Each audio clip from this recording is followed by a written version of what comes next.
Yeah, bye-bye. Anyways, hey, you're just in time for another hour of cool news and chit-chat right here on Details 0923. I'm Mon Castro, and to help us out this week is Miss Ava. The clock strikes 1:30 sharp, and our infotainment gang is ready to spice your day with mind-blowing fun. I'm Ava Grande. At kung trip nyo ay sensible fun, dito na kayo sa palatuntunang may nilalaman. I'm GB San Pedro.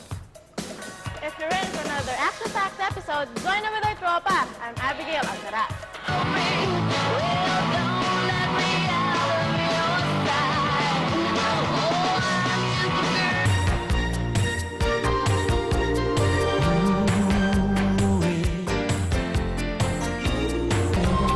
Ito po ang Villamor Air Base, isa sa mga sentro ng air defense ng Armed Forces of the Philippines. If ever the Philippines goes to war, or if there's a disaster, or if there's any event that would need military air power, this is where the action will be. And in the front line will be the pilots. Naturally, dahil there are millions of lives on the line, kapag sinabing pilot ka dito sa Villamor, ibig sabihin, you're the best. Pero with us right now, hindi lamang one of the best, kundi one of a very, very small group, a lady pilot. Second Lieutenant Riza Simon.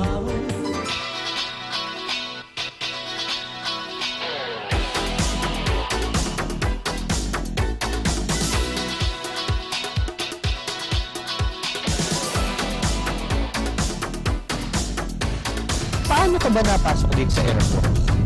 Bali kasi after graduation from college, I wasn't doing anything. So, I saw this ad in the newspaper na want to join the Air Force to get pilot. So, I took the exam. I put the past the exam. And I entered the At June 1994. Pero, ito ba, dream mo na when you're still a kid? Ano talagang pinaka-dream mo sa buhay? I wanted to be a scientist and astronaut. My mother was totally against me. And Ano ginawa niya? wala siyang magagawa eh. Kasi I was already graduate. I mean, college graduate na ako. So I had to try to decide for myself. Gaano ka naman katagal na nagpapalipad? Siguro almost 2.5 years. Tagal na rin. Pero mahirap pa. Pagka nakahamon yung sinasabi namin get the feel. Ano yung pinaka-memorable experience mo? I think for me as a pilot, my most memorable experience would be my first solo flight with the P-41 Delta during my cadethood days. I was all by myself flying that aircraft. Brave. How about naman your social life? You go out? Yeah, we do. We go out a lot. As in, gimmick, ganun? Yeah. You have barkadas with you. Mostly kasi mga pilots, male pilots. Boyfriend? May boyfriend ka? Wala pa. Nare-recommend mo ba yung magiging pilot sa mga girls na katulad pa natin dyan?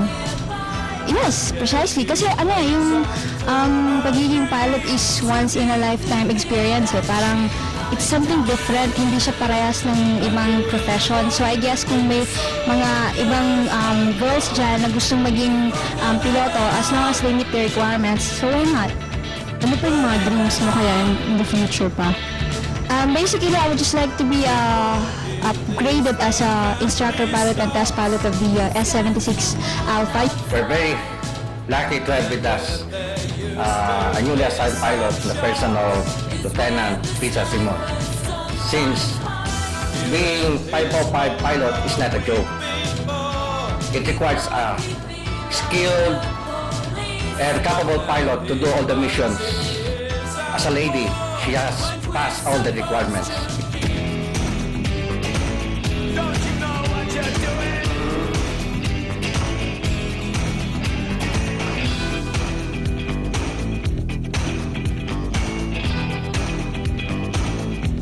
Actually, isa sa mga reasons kung ba't pumayag kami dito sa assignment na to ay para makasakay kami sa mga helicopter na kagaya nito. Dali na! Tara na!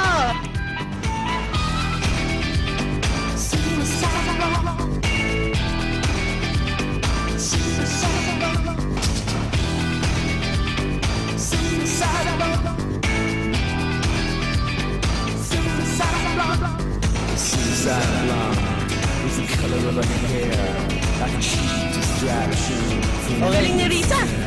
Grabe. Well, as of now, there are only only 10 lady pilots in the Armed Forces of the Philippines. But now that I've seen how exciting a lady pilot's life can be, mukhang magiging 11 na kami. Okay ka lang? Oo. Kaya pala kanina nung nasa taas tayo pala yung bilang mo sa t-shirt. Kasi po. Anyway, tapusin na natin to para makalipad tayo uli. Ito po si GP San Pedro. At Abigail Alcaraz. Reporting for Ellipse. Yo, I'll tell you what I want, what I really, really want. So tell me what you want, what you really, really want. I'll tell you what I want, what I really, really want. So tell me Nakakita na ba kayo ng poster ni Mona Lisa na ang mukha ay si Mr. Bean? Ano ba nag-start itong rumor post? Nag-start ang Humor Post in November 1995. We started as a distribution company supplying different book and gift specialty stores. And then we decided we have a lot of products, and to take care of the brands, we decided to try something new, which is a retail store called Humor Post. When you come in here, when you see something, it makes you laugh, it makes you feel good, and then when you give it to your friend or your loved one, to make them feel the same way. So that's what we're all about.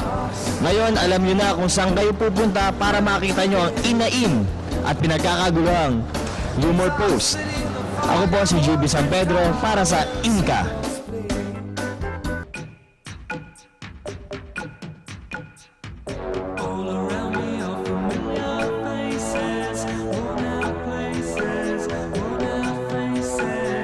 Ang dami-daming restaurants, no?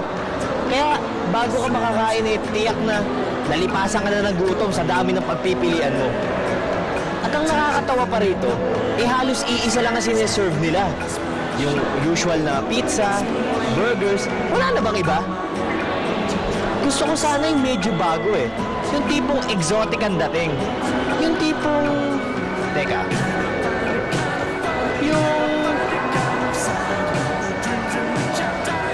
Yun! Tama, yun!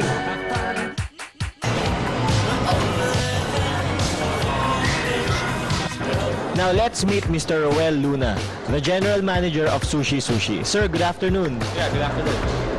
Sir, can you please tell us something about Sushi Sushi and what's the idea and the concept behind it? Yeah, actually the concept is a new idea. No? It's a fast food among Japanese restaurants. Probably if we establish these 4 outlets, company owned, then we will open to franchise. Yeah. they're gonna get you. They won't forget you. So, nakita nyo na. Meron pa rin naman pala tayong mga ibang klaseng pagkain na pwedeng makain dito.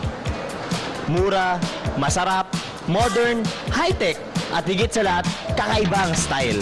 Sabi nga nila, ang sushi ay isang traditional na pagpaprepare ng pagkain. Pero ang sushi-sushi ay isang kakaibang paraan ng pagsiserve ng pagkain. So kung ako sa inyo, itry nyo na ito. Sosyal ka na, tipid ka pa. I'm GB San Pedro of Colegio de San Juan de Letran, reporting for Rapsa.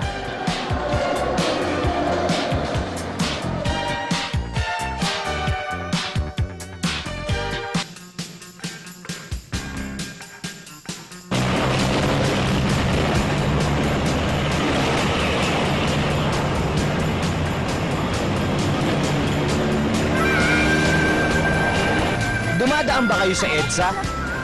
Napapansin niyo siguro ang sobrang dami ng malalaking poste na nagkalat sa gitna ng EDSA mula Makati hanggang Quezon City. At siguro mas napapansin niyo ang sobrang traffic, hindi lamang sa EDSA, pati sa mga alternative routes. Gaano nga kaya kabilis ang magiging biyahe sa oras na matapos na ang MRT? Kung kailangan, kung mag-i-increase yung demand for marami talagang sumasakay, pwede natin dagdagan ng another coach per train. Magkakaroon ng 4 coaches per train. Kayo, may gusto ba kayong malaman tungkol sa MRT? Gaano kadalas ang biyahe ng mga train? Ang biyahe ng train is 2.5 minutes initially. Merong ang computer will pick up and shut down the system para hindi sila magkatamaan. Sana nga ay magkatotoo ang lahat ng inyong sinabi na maging pleasant at komportable naman ang ating biyahe. Ate kasi ako. Siyempre ikaw, yung bago eh. Hindi na uso yan. Naman. Babae naman, di ba? Sobra. So, let's wrap it up. The construction of the MRT is definitely a relief to all the people suffering from the traffic congestion. Sana matapos na maaga. I'm Mon Castro. Kaya konting-konting tiis pa. So for all you traffic jam haters, don't you worry because it's definitely worth your wait. I'm Ava Grande. At sa inyo namang mga pedestrians at mga nagmamaneho na sasakyan, ingat lang po sa mga falling debris. Iwasan ang mga construction sites para maiwasan ang aksidente. I'm GB San Pedro.